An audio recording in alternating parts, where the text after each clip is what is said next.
Okay, well, hello. Good evening, ladies. Hey, ladies. Welcome to Growing Together in Grace. I'm Kathy. I'm Ellen. We're so glad you're here with us this evening. If you were following along so far in our podcast series, last week we talked about what is friendship.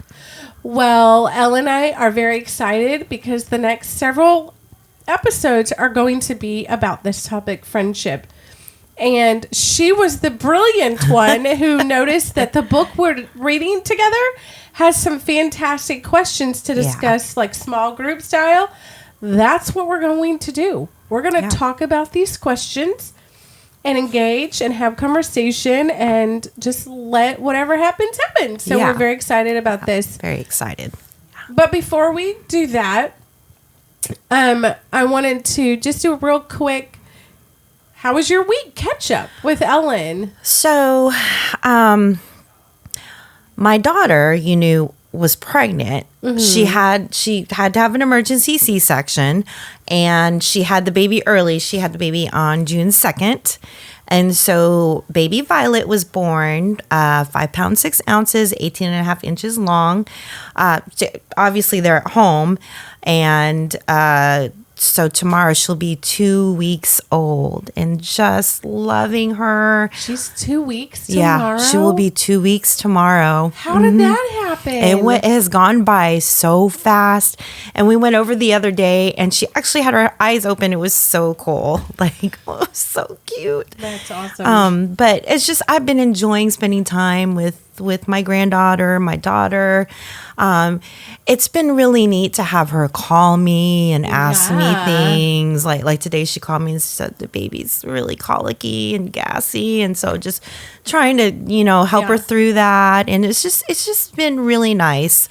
I think our relationships kind of struggled when she was a teenager, but like now that she's in this new stage of being married and having a baby now, it's just been really fun. Like I've been able to bond with her this way. So I've been really enjoying it. And it has just been a nice, relaxing week. We're trying to clean the house now that we're off for summer break. So, Yeah. But it's just been a really laid back week. What about you, Kathy? How was your week? So Jason was gone this week for a work trip. He was in San Francisco, and I think it was the morning after he was gone, I started not feeling great. I'm like, oh no, but I'm fine now. Yeah. But then I was like, I do not want to be sick. Thankfully, it wasn't too bad. Yeah. And that the big kids were great help. And good. All of that. But, when you're not feeling 100%, it really No, I gotcha. gotcha. Yeah. So, anyway, other than that, it was just kind of a laid back week. Yeah. So. Yeah. Gotta love summer. Yeah. And y'all, we're in Texas, and it is hot. We are under a heat advisory this week. So, it starts tonight. Yeah. Because this literally is Thursday. Yeah. Yeah. It goes till tonight. Saturday, and we're going to be like over 100. Yes. It's going to feel like 111. Summer. Yeah. Come on now. Like, seriously. I'm not ready for all this summer. It's too early. One of my best friends, her son plays baseball. Mm-hmm. Oh, wow. Still playing baseball. All day. All-star games all day on Saturday. Oh, my No, thank gosh. you. I used to be an all-star mama. Thank but you. Thankfully, my son decided not to do it this year and Yeah. did umping instead. Yeah. And I think he also aged out. So I'm like, you know what? I'm okay with that. I was so glad when my kids were done with sports, but we did summer swim team, so yes, I sympathize. Yeah. Anyways. Well, one of the things that Ellen and I were going to share with you that we did this week is she took the first part of Proverbs and read it and picked out like some themes and some ideas that came from it specifically about friendship. Yes. And so I was going to let her share what she learned and gleaned. And then I will share what I learned and gleaned. Yep.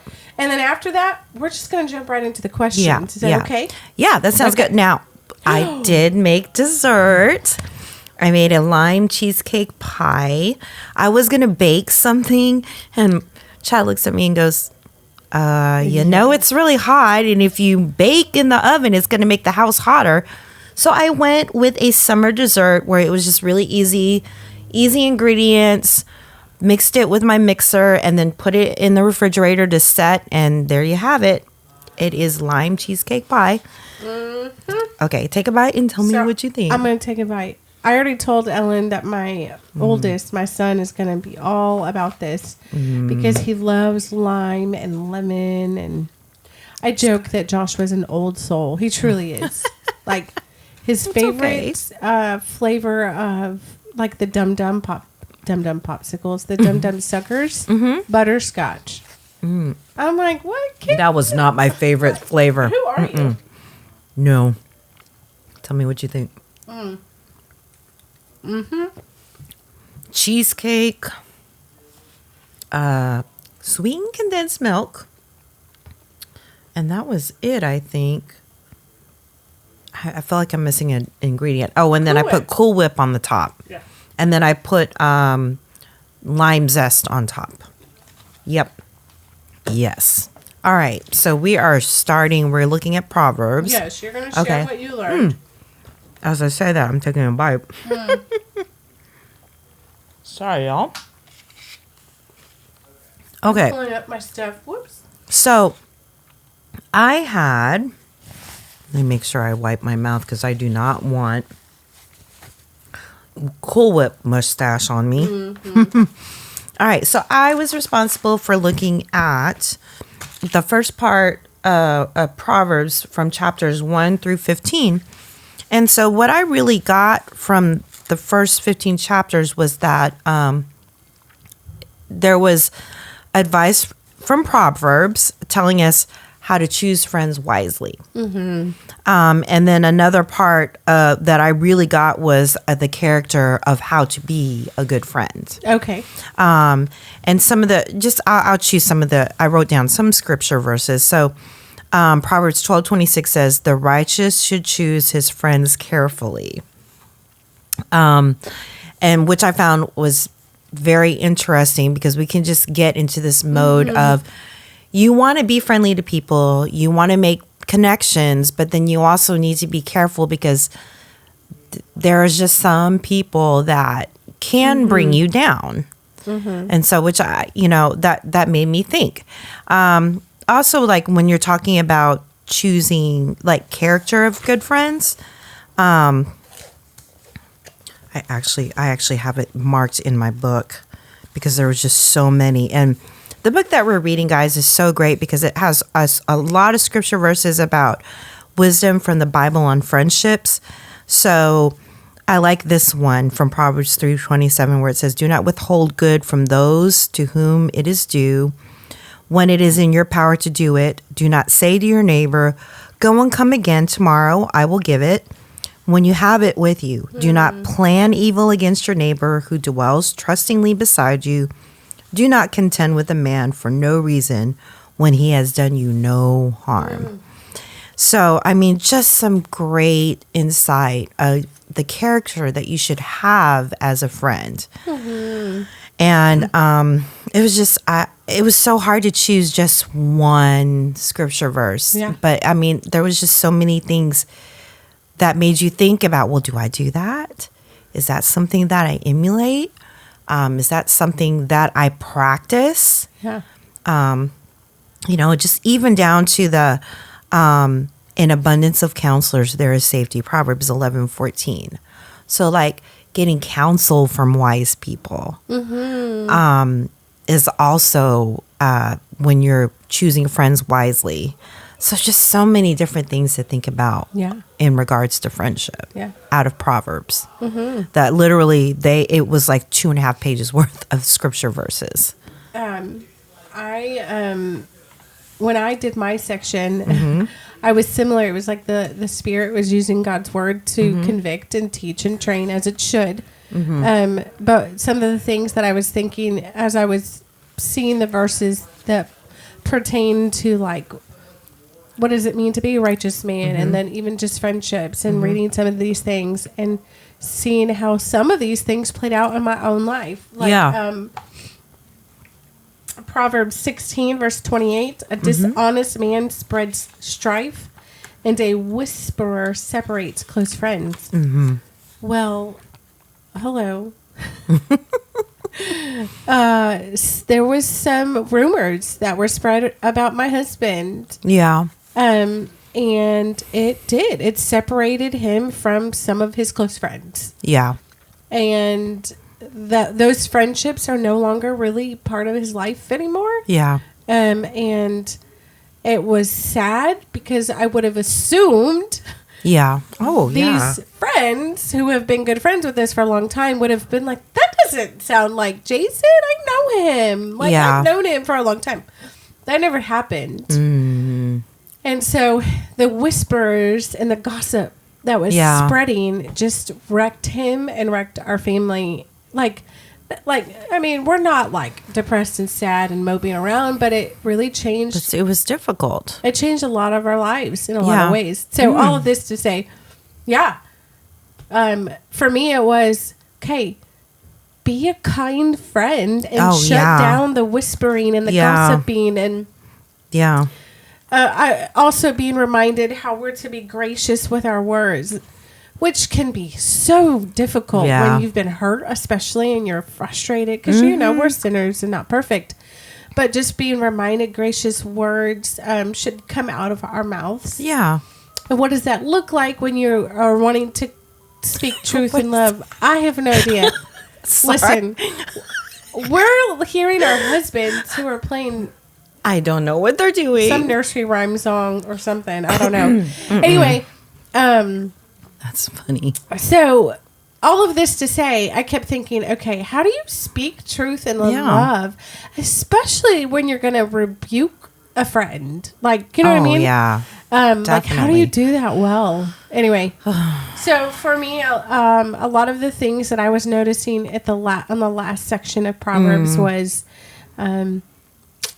that love bears all things, that friends love more, like that your friendship love sometimes should, like, almost comparing it deeper than a brother kind of love,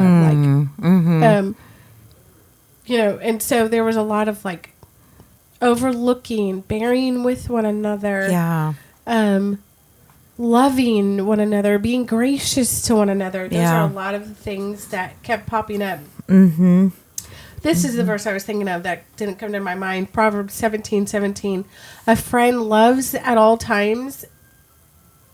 Like, you, at all times. Yeah. The good, the bad, the hard. It sounds like the ice cream machine. The ice cream truck. I don't know, but I hope this goes into the sound. I hope you all can hear this. So all of this to say... It was really great for me to read Proverbs. Yeah. To think, okay, is this how God is working in me? Is this how the Spirit is working in me as a friend? Am I gracious? Am I bearing all things? Am I loving? Am I shutting down gossip and not partaking in it? Yeah. I mean, I'm going to be honest with you. I know I'm not perfect at that. And there have been times where... I'm not perfect like that either. I've shared things probably with people that I shouldn't have. So all of that to say, it was great. I'm really glad that we did it because it did. God used his word to... Yeah. Well, and I even had to ask my husband on a couple of things. I'm like, can you explain to me what that means? Because like... and so I better understood it. And I'm like, oh, wow. Okay. So I was able to think about it on a deeper level.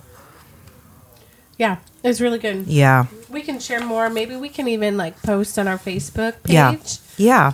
Like a verse a day on friendship. Yeah. That could be cool. Okay.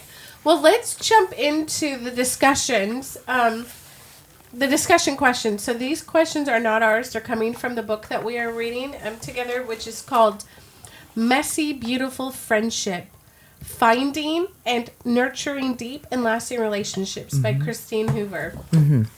Okay.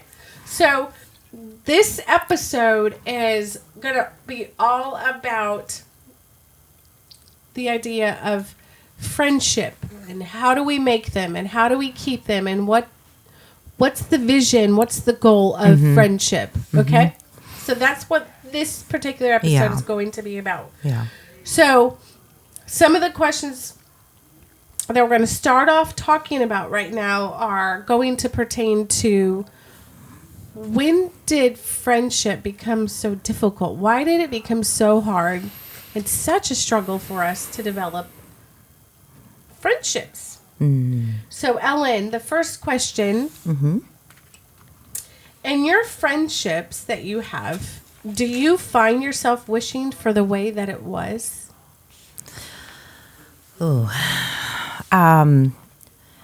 Yes. Especially just what we've gone through in the last year, and having to just, making the decision to find another church. And then even feeling like, in some ways I did lose friendships. And that was very difficult. There were times during this last year that I would cry. I remember you calling me and saying, pray for me. I'm really struggling. It's not the same. This isn't what. Yeah, I would call Kathy up. I would just be like, I'm struggling today. There would be times where I would just cry with my husband, because I'm like, well, what if we just do this or do that? And, it was always like, no, it's time for us to move on. And with moving on, it was losing those friendships. Yeah. And there were times where I just really longed for people to reach out to me. Text, hey, how you doing?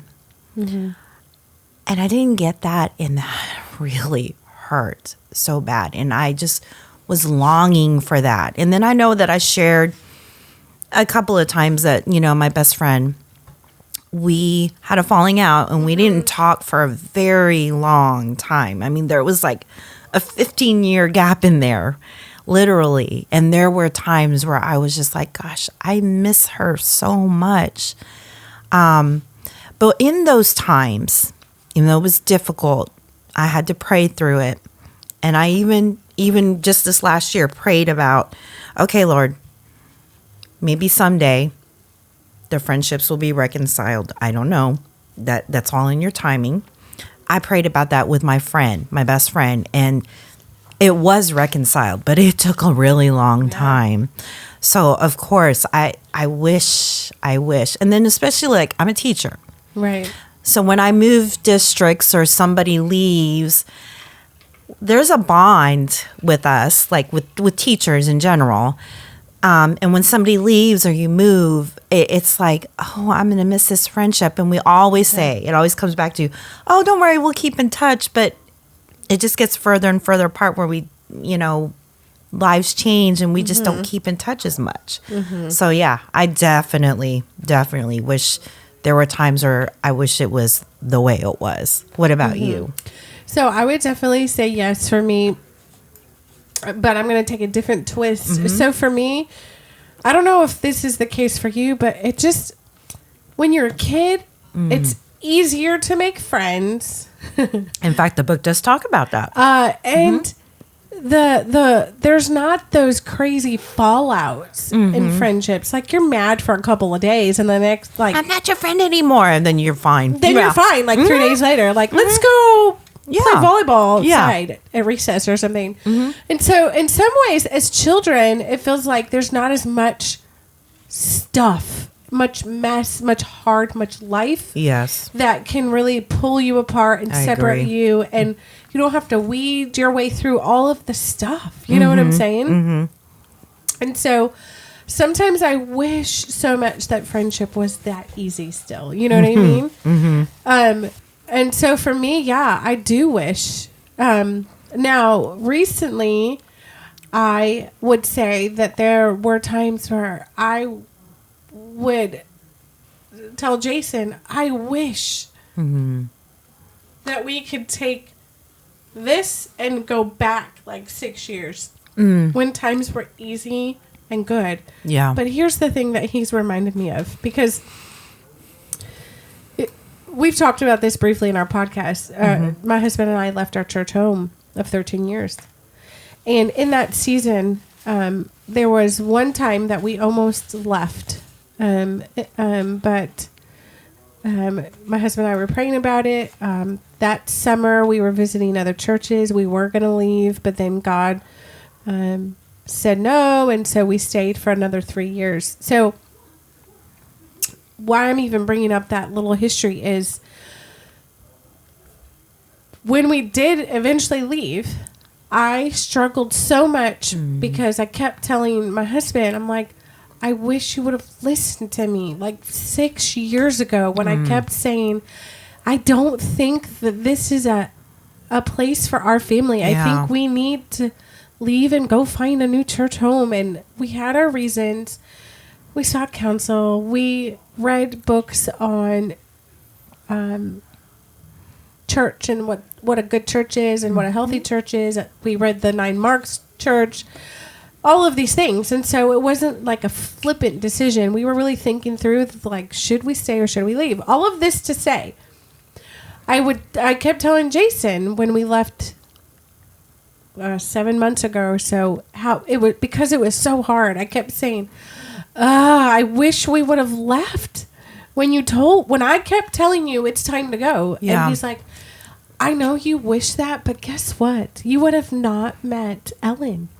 I was just thinking that. You and Ellen, we wouldn't have met. If you would have left, we never would have met you. We wouldn't have met. And so Yeah.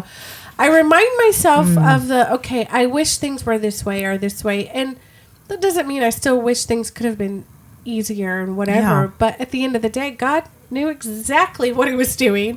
Exactly. And knew how long we needed to be there and when we needed to stay. And I hate this microphone. It's so, look at this. Anyway, so I say all of this to say, like, yes, that I do at times wish things could be what they were. Yeah. But then I think about the beauty that comes out of the ashes. That's a great analogy. And I love think about the beauty that came out of, like, us staying the second time, not leaving the first time, and knowing that we've met some amazing people along the way. Yeah. And also seeing where we are now, and seeing that the church we're a part of now, and the friendships, the potential friendships that can come from that. So I don't really wish that anymore. I think I would say I wish that friendship could be easier as an adult. It's harder as an adult. So hard to make friends as an adult. Yeah. Anyway, so question 2, are your way that it was, we've kind of talked about this, are your way that it was friendships a standard that you measure adult friendships by?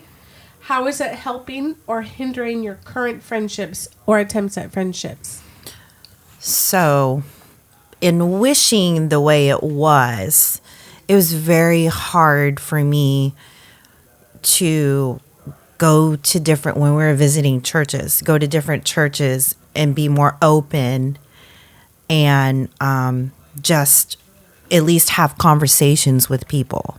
Because I was still dealing with my feelings of I was wishing the way things were. Yes, I remember you were wishing and comparing and hoping. And Yes. And see, so in a sense, I felt like it did hinder me because I was comparing the people, the way the different churches were that we were visiting to the way our old church was. And that was hindering me. Yeah. And even just having the courage, because, I'm an introvert, just having the courage to come and just be opening, like breaking down my wall, because I had a wall. I still have a little bit of a wall, but it's slowly, like coming down. I was to a certain point like, okay, I'm going to be friendly with this person to a certain extent. I'm going to give them a little bit of my background, but not a lot of background, And my husband was the same way. My husband is an extrovert, but he was very reserved for him. And so I think in a lot of ways, it was hindering me from almost hindering us from even going to the church that we're going to now, and just opening ourselves up to the different friendships that we are forming. And I mean, and I have to say that it's been a blessing, being at our church and being able to form those friendships with people and just being more open. And now, you know, we're having the courage to serve in different areas more. And so I think for me, it was a big hindrance for me at the beginning. But then I really I had to pray through it. And yes, I sought counseling. And my counselor even told me, you have to be vulnerable in order to start trusting. Yes, to trust, you have to be vulnerable, but you have to be willing to do that. And I took a step and I did it. Good for you. Yeah. What about you? Excuse me. I don't know. Like, Jason makes fun. He doesn't make fun of me. That's the wrong phrase.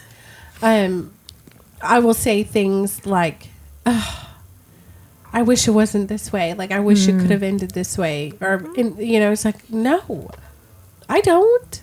Look where we're at. Like, look what God is doing. And not even just for us. He's a more, I'm compassionate too, but he's more compassionate of a person than I am. So he's even seen the good that's coming out of this for our old church. He's like, look what God's doing in both scenarios. I'm like, I know, but look what he did. Like, look what happened too, you know, in the sense of, now, we talked a little bit about this last week, in the sense of, I feel like I have lost lots of friendships. I'm only one family, and there's some of our best friends still really talk to us. And that's kind of an eye-opening. I have a handful of people still talk to me. Hurting. Now, Jason would say, well, have you reached out to them? I'm like, I mean, kind of. So, all of this to say, I think at the beginning of our time at our new church, it was hindering me getting close to some people just because of the fear of rejection. And I felt the same way. Being burned again. Yes. But by God's grace, where we landed, some of the elders' wives and the pastor's wife and some of the other women at our church who are just loving people, they've like, nope, we're going to love you and we're going to pull you up. You know what I mean? So that is the same experience for me. I can't really, run, which I'm thankful for. That's what I'm probably needed. So anyway. Have you noticed, I'm curious, this is not one of the questions, but in opening yourself up and not letting it hinder to you, what are some blessings that you've seen from that? Just like at your new church, like with forming the new friendships. Like give an example of what has been a blessing to you, and like fitting in. Oh, I would definitely say, getting to know my pastor's wife has been a huge blessing. She's an extrovert. She's very passionate about the gospel. She's talking about the gospel. She's so that's been a blessing for me. And it's also been a blessing for me. This isn't directly like affecting me, but it's more my husband. Our pastor is. He'd probably laugh if he listens to this, but he's a musician too. Like he can sing and play guitar and stuff. And so I don't think our old pastor had the capabilities necessarily of discipling and mentoring that aspect of Jason. Does that make sense? Yeah. Whereas this pastor can come alongside and be like, hey, brother, like, you know, like there's that there for Jason that I don't think he was able to get at our old church. That doesn't mean our old church was terrible and bad. Yeah. We learned a ton at our old church. Like our faith and our knowledge of the Lord and who he is grew tremendously. So there were some beautiful things that came from our old church. Yeah. It just ended messy, and I hate that it ended messy and wish that it didn't end the way that it did. Yeah, but I know. Yeah. I can't do anything about that. I was thinking about some of the blessings for me, and that, I mean, it's the same thing for me. I love my pastor's wife. She too is an extrovert, and you know her. And she's just very loving and very kind and very gentle, and making sure that everybody feels a part.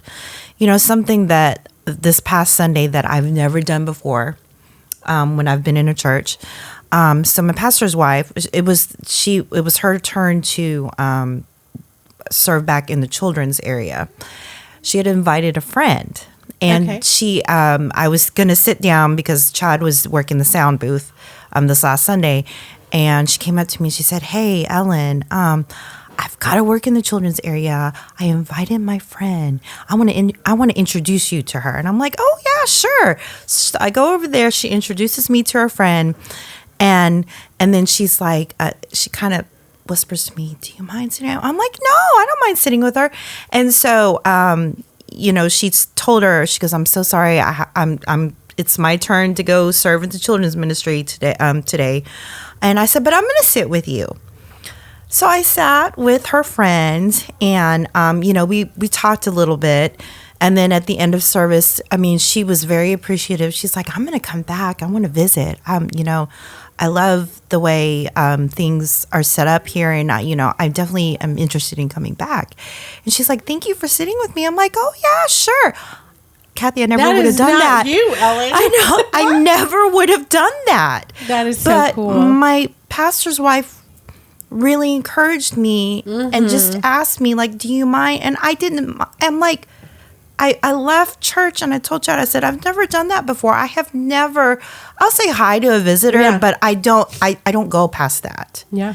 And that was challenging me to be more open and more friendly. So I just like, that was the blessing from this last week. It was so cool. I got to sit with a visitor. Tried to make her feel welcome, and she said she was going to come back. So I'm like, cool. That's not me. Yeah. It's not my person. I'm so introverted. I mean, that's no, so cool. not me. Anyways. Okay, so this last question, particularly about kind of wishing what it was.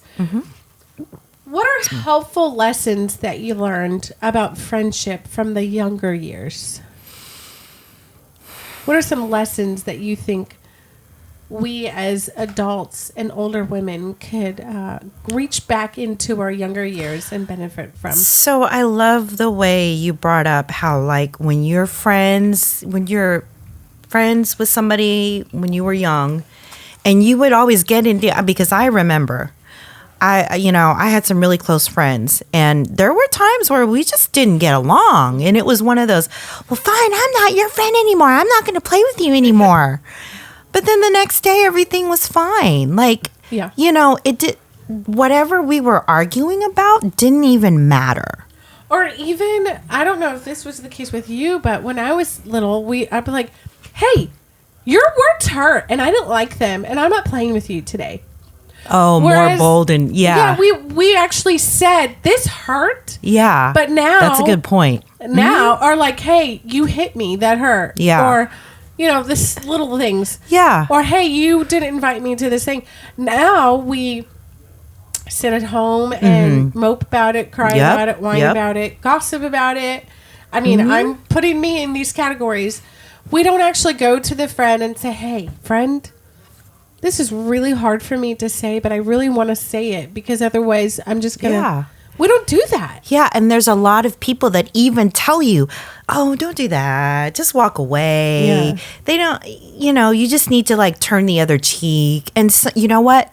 Sometimes if a friend hurts you, you have to tell them. I mean, it needs to be brought to light. I love that point. Something that Jason and I...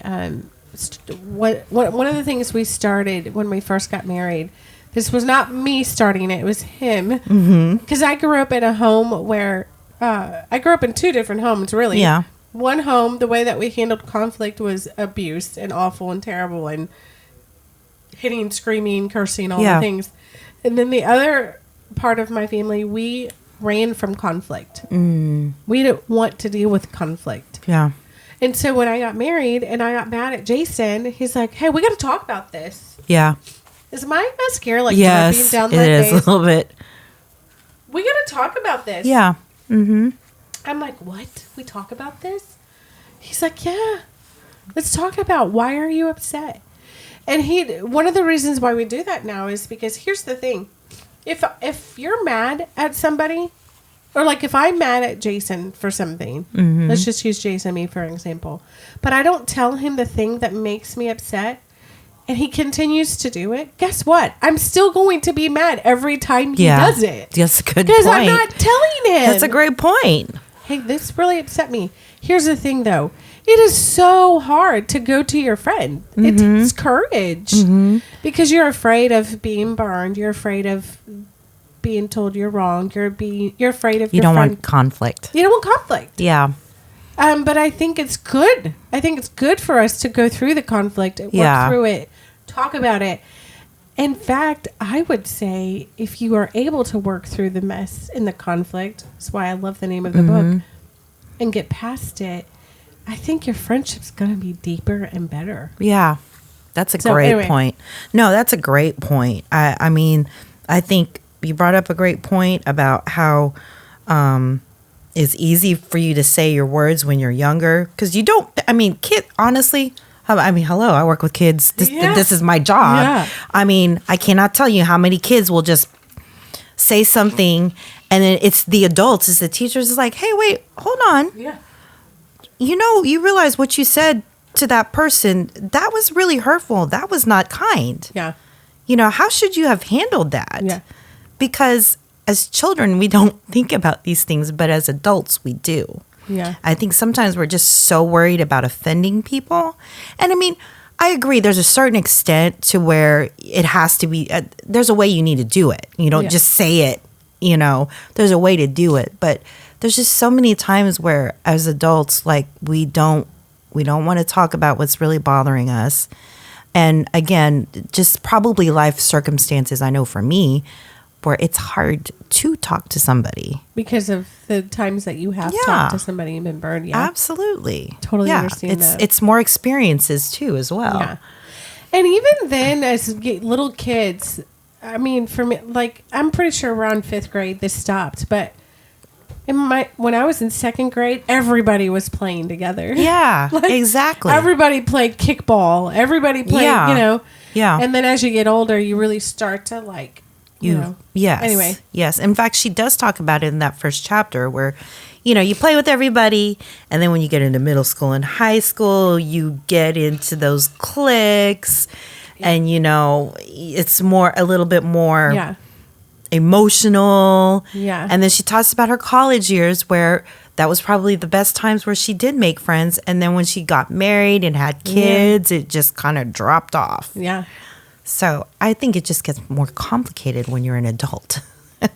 Okay. So as you were talking, I glanced over this section of questions. And I think we just have to talk about one question. So for you, what are you hoping for in a friendship? What she calls this, ladies, in her book is she calls it the wish stream. So for you, what are you wanting in a friendship? What's your hope? Wow. That is a very deep question. I think for me, I really had to look at myself because in some sense,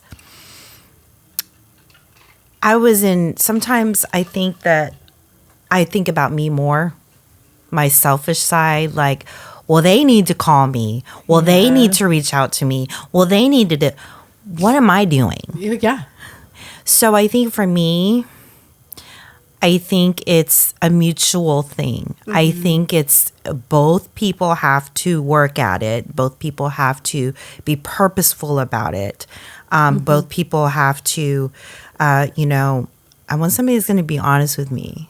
Like, even if it hurts. I'm working on getting construction constructive criticism, and working through that, and not making it be like all about me, but okay, this is something that I have to work on. Yeah. But also just listening, praying for me. Just so many things that I just can't put it into one, but I know for myself, I need to work on it. And it's not just a one-sided thing. It's a mutual thing. I just want one of those friends that just really, truly prays for me, genuinely cares about me. And when I say genuinely, you don't have to call me every day. You don't even have to text me every day, but just be like a couple of times a week or once or twice a week. Hey, praying for you. How's it going? That's how I know you're thinking of me.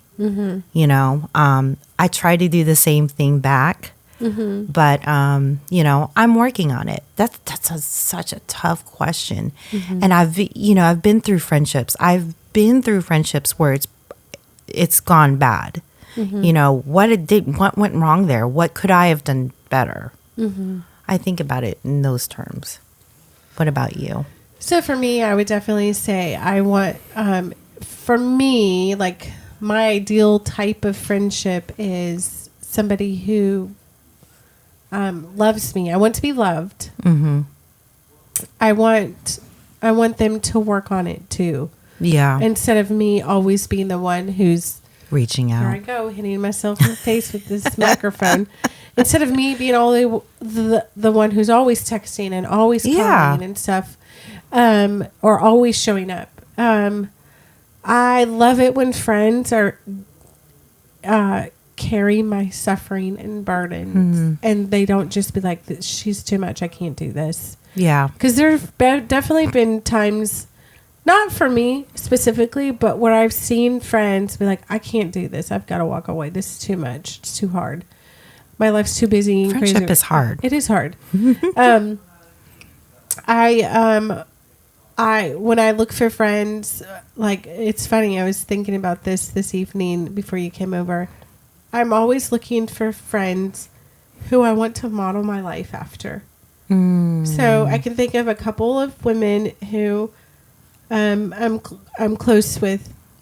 One in particular has a passion for the lost. And I'm like, I want to be around her because I'm sure you saw verses like this in Proverbs. Yeah. The people you are around, you become like. Yeah. Yeah. Which is why it always cautions you on what types of friends you choose. And so for me, it was like, this person is so passionate about the lost. I want to spend time with this person so that it would like seep into my own life so that I'm also passionate about the lost. That's a good point. The same is true with like memorizing scripture. You're always encouraging me. Like, look at you. That's amazing.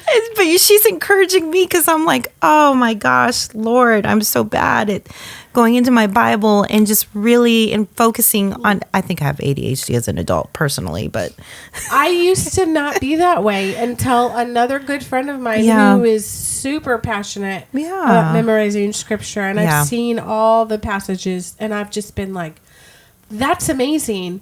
And so being around that friend and learning from that friend seeped into my life. And here I am. Yeah. Like, I love it. I don't want to stop. You know what I'm saying? Yeah. And so for me, I'm looking for friends who love Jesus, who are passionate about his kingdom and making his kingdom making him known, making the gospel known and furthering the kingdom. Yeah. And just people who are real. Yes. I think I posted something on Instagram the other day. Like, I want the friends who will show up to my house, messy hair, no makeup, t-shirt. Yeah. Like, I am exhausted and this has been a very long day and I need Jesus. Like, real. That's what I'm looking for in a friendship.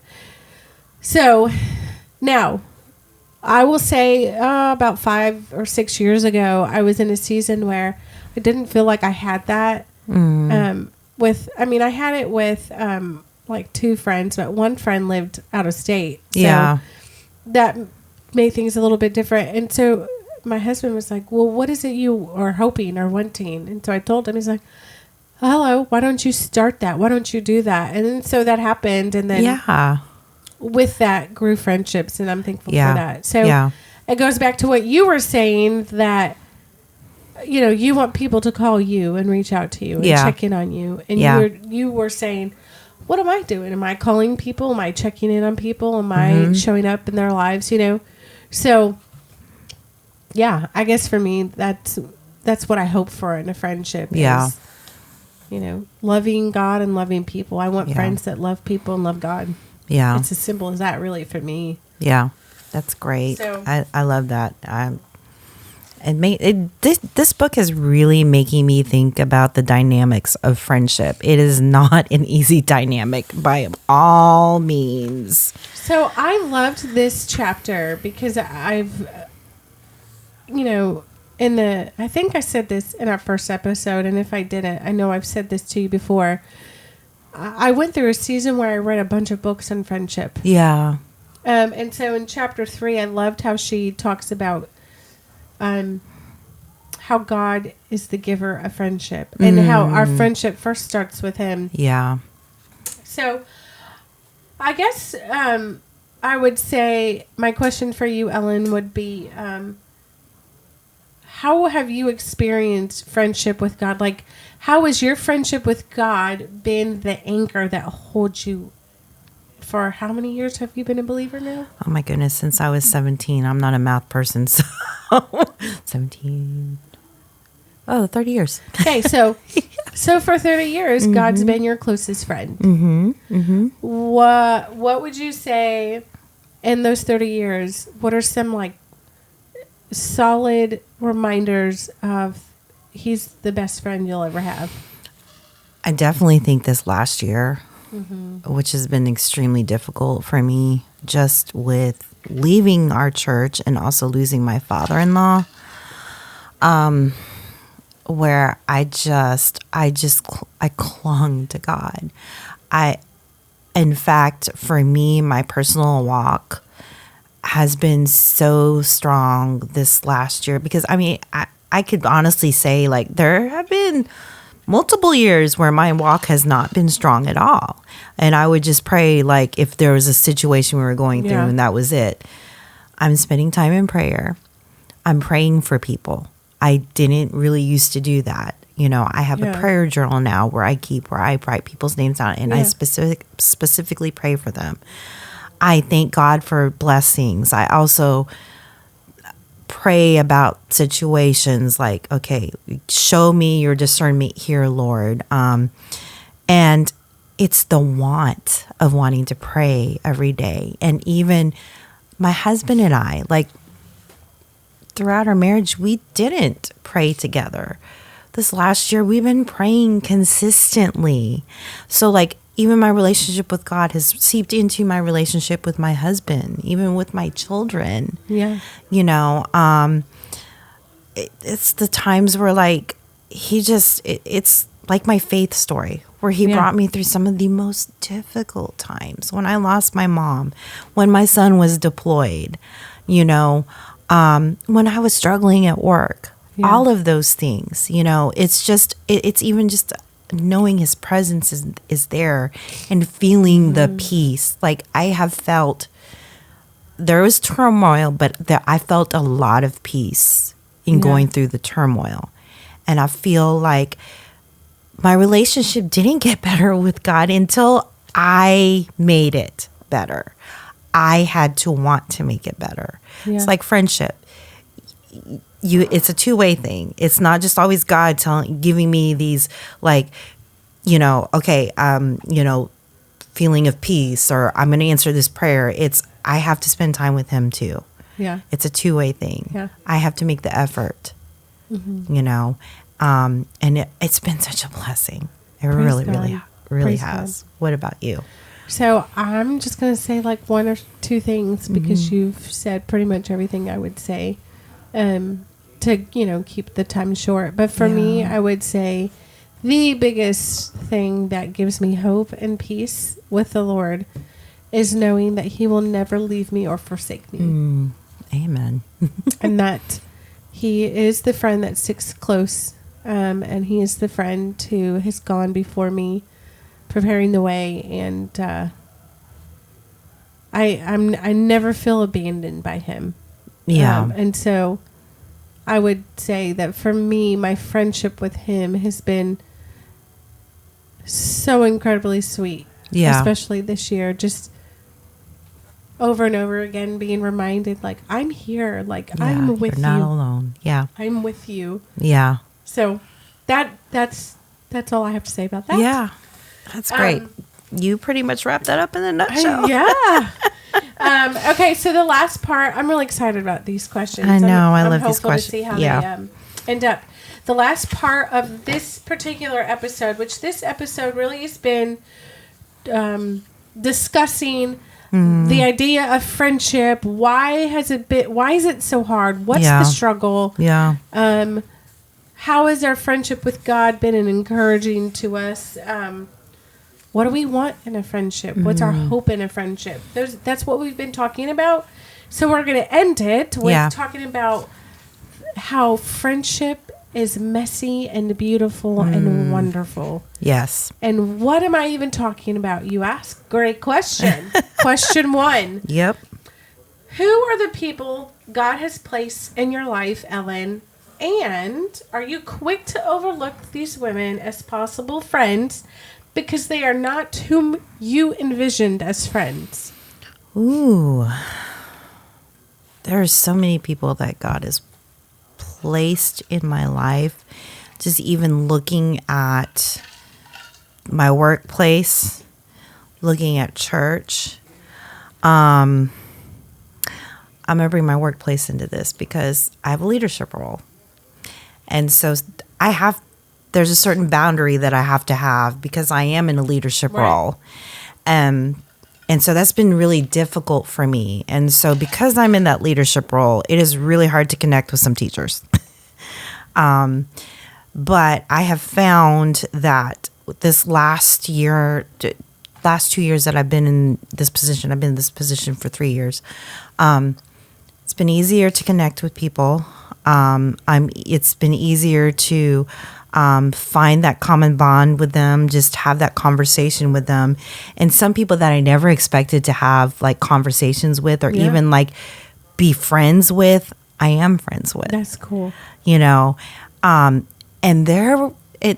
some of it was difficult because when you're dealing with a whole group of teachers, there's different personalities that come out.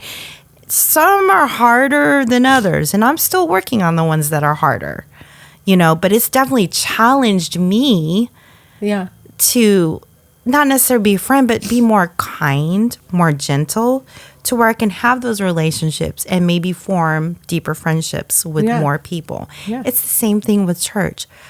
When we first joined the church that we're at now, I had no idea who would be friendly to me, who would be nice to me. Yeah.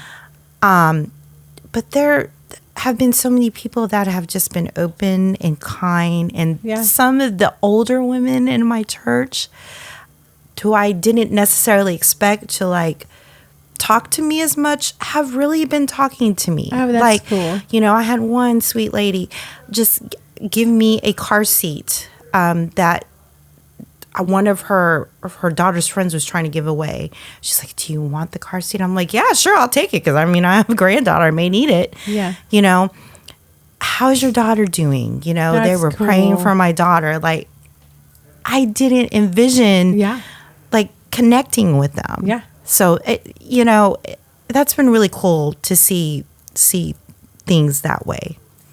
So, you know, it's interesting. There's been many times all throughout my life, the people that I'm friends with, I'm like,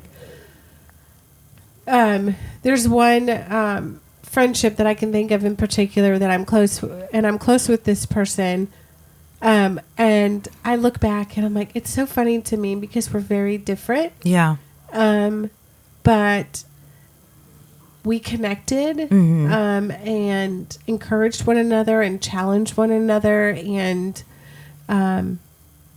no, you know, we no longer go to the same church, but, we're still friends. And in fact, I had dinner with her this week, and just thinking about, like, this is not a person I would have ever thought would have been somebody I would have been close with. Yeah. Now, in regards to where I am now at our new church, I am still, there's so many wonderful, amazing people. Yeah. It's a wonderful church. There's lots of women, and I'm slowly getting to know people and enjoying conversations with the women that I have talked to. But there is one lady in particular that stands out to me who I never in a million years would have thought, like, there would have been, like, I would have connected with this this person. But she has embraced me pretty much every Sunday. She makes me feel welcome. She's so glad to see me. She has the same thing with me, too. And I'm just like, oh, I love this person. And so, but like a lot of people are that way already. Yeah. Like, they're like, oh, we're so glad that you're here. We just love It's the same thing with us. I love it. Yeah. So, I don't know. It will be interesting to see. I think it's a work in progress. It's a work in progress. The other thing is, I'm an extrovert. See, I'm an introvert. So and it's harder. It's really hard for me to be like, I want to be everyone's friend. Yeah. Whereas me, I'm like, I don't know if I want to, I don't know if I can talk to this person because I don't know how they are. Because I do a lot of thinking in my head, like, okay, well, how is this person and I going to get along? And so I think I do too much thinking, analytical thinking there. And so I think that hinders me sometimes. Yeah. I just want to be everyone's friend. But I know that's not possible because we've chatted about this numerous times. You can't be everyone's best friend. You just can't. You don't have enough time because... And unfortunately, there are going to be people that don't like you. Yeah. That's also true. Yeah. I mean, I had a friend. I think I did talk about this in episode 1. I thought we were going to be friends, like, for a very long time. Perhaps I thought we were going to be best friends, but nope. We had a long conversation, and it was we can't be friends anymore. I'm like, okay, we're not going to be friends. Yeah. This is weird, but not everyone's going to like you. Yeah. And so that's also hard because I'm somebody that I want people to love me and like me and like, why do you hate me? Like, please don't hate, Yeah. So at the end of the day, I have to rest in the fact that, as you shared my quote earlier, God is sovereign over all things, including friendships. He knits together who and what and where and why and how and all the things. Yep. So in His timing. I say that about our new churches, my friend. Yeah. In His timing. Yeah. You will start to figure out who the women that God is putting in your life are supposed to be and all those things. So, yeah. Same with you. Anyway, all of that to say, wow, there's some good questions. Yeah, here. I know. We can't even get through all of them. But I think part 2 will be good too. Yeah. So maybe this could be our last question for this episode. How do you view or see God using friendship as a way to sanctify you in your walk with the Lord? How has God used friendship for that? I think it challenges me, especially when I have a friend of mine. I'll use you as an example. Your walk with the Lord encourages me to want to have a closer walk with God. The fact that you are you want to reach lost people, that inspires me. That makes me want to be a better person, but also a better Christian. It challenges me. It challenges my faith. If I see a friend going through a difficult time and I see their faith never wavers, it makes me see the faith that this person has in God going through this trial. So it makes me want to have a stronger faith. It makes me want to rely more on God. Yeah. because and even just forming friendships, now that I'm going through this process again of like making new friends, it has been encouraging to me to know that there are other people, God's people, that desire the same thing, that desire the same companionship, of friendship. Yeah. And so they're just like me. They want to make friends. And so it's been encouraging to me to want to be more open and not be so closed off to having people be a part of my life. Yeah. Has really, really challenged me in those ways. So for me, I would add one of the friends that I never would have thought we would have been friends before, but I just felt like God was saying, reach out to this friend, get to know this friend, invite them into your home. We became good friends. And some of the things that she's so good at, I am awful at. Like, just awful. Yeah. So my sanctification happened through her, learning from her, seeing how she did it. It challenged me, kind of like what you were saying. Yeah. It challenged me to grow in this particular area. But also the way that God has used friendship, not just that example, but how he has used friendship to sanctify me, is to remind me of a couple of things. One, that my friends are sinners who need Jesus. And that they're going to disappoint me. Yeah. They're going to hurt me because they're human. Yeah. And the way that I can be Jesus to them is by being gracious and forgiving and being gentle in my approach of like, I mean, I've had friends who've reached out and said, hey, I really messed up here and I'm really sorry. Will you forgive me? I've also been on the other side of that where I've actually had to reach out and apologize and receive forgiveness. And there's just something incredible about when two friends, especially believing friends, come together and repent and confess and reconcile. Yeah. That is a beautiful picture of the gospel. And, you know, as I'm talking to you right now, I'm praying through whether or not I need to be reaching out to a friend of mine, asking this friend for forgiveness and confessing some sin and hoping that from that a reconciliation could happen. But I'm praying about it because I need to be careful. As my husband would say, I'm quick to apologize. Yeah. Because I care so much about people loving me. Like, so I will apologize. Yeah. Until the sky is blue. Is that even a phrase? Yeah.